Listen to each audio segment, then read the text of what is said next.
যখন বলেন মানে সারা রাত পরে সকালবেলা সীতারামের মাসি, তখন জাতি খুব হতবাক হয়। কনস্টিটিউশনে গণভোট নাই, ভালো কথা, কনস্টিটিউশনে ভোটও নাই।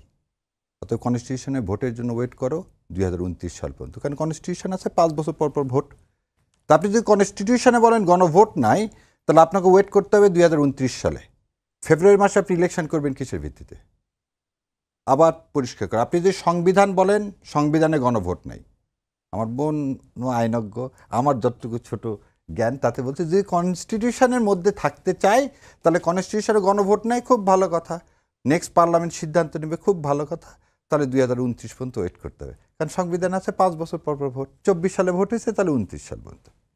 এখন আমাদের রাজনৈতিক দলগুলোর একটা অবস্থা কি, যেটা আমার সাথে মিলবে সেটা সংবিধানের দোহাই দিব, যেটা মিলবে না সেটাতে নিব না, তা তো হবে না। এবং এই জায়গাতেই হচ্ছে জাতির সাথে কোথাও প্রতারণা করা যাবে না। জাতির সাথে প্রতারণা করা যাবে না এই কারণে, আপনি 36শে জুলাই আপনি একটা ম্যান্ডেট নিছেন শাসনতন্ত্রের পরিবর্তনের, যাতে আর এরকম একটা মনস্টার, এরকম একটা ফ্যাসিবাদের আর পুনরাবৃত্তি না হয়। এবং এটার কারণে আপনি কি করলেন, আপনি এটাতে সাইন করলেন। এবং এখানে কি লেখা আছে, জাতীয় ঐক্যমত কমিশন 84টাতে আপনি সাইন করলেন। এবং সাইন করার সময় এনসিপি কেন সাইন করলো না, যেটা কিভাবে ইমপ্লিমেন্ট হবে সেটা না দেখা পর্যন্ত আমরা সাইন করব না। তাহলে যখন আপনি সাইন করেছেন, তখন সেই সাইন করা থেকে আজকে যে কথা বলতেছেন যে সংসদে চলে যাবো, তাহলে এখনই আপনি কি করলেন? কিন্তু বিএনপির পক্ষ থেকে তো অভিযোগও আছে যে এটা প্রতারণা করা হয়েছে। আর শেষ করি, আপনি সাইন করছেন, সেটা সাইন তো আর প্রতারণার মাধ্যমে নিয়ে আসা হয়নি। নিয়ে আসা হচ্ছে কোন জায়গাটা, যেটা গণভোটে দেওয়া হবে সেই জায়গাটা নেক্সট হবে। কোথায় প্রতারণার কথা বলতেছে, নোট অফ ডিসেন্ট ছাড়া যদি দেওয়া হয় তাহলে সেটা প্রতারণা। আমি ওই পর্যন্ত এখনো যাইনি। আমার কথা হলো, প্রথমে তো সব দল মিলে এটাতে আপনি তো সাইন করলেন, তাহলে এটা একটা কন্ট্রাক্ট কার সাথে? জনগণের সাথে, সমস্ত রাজনৈতিক দলগুলোর।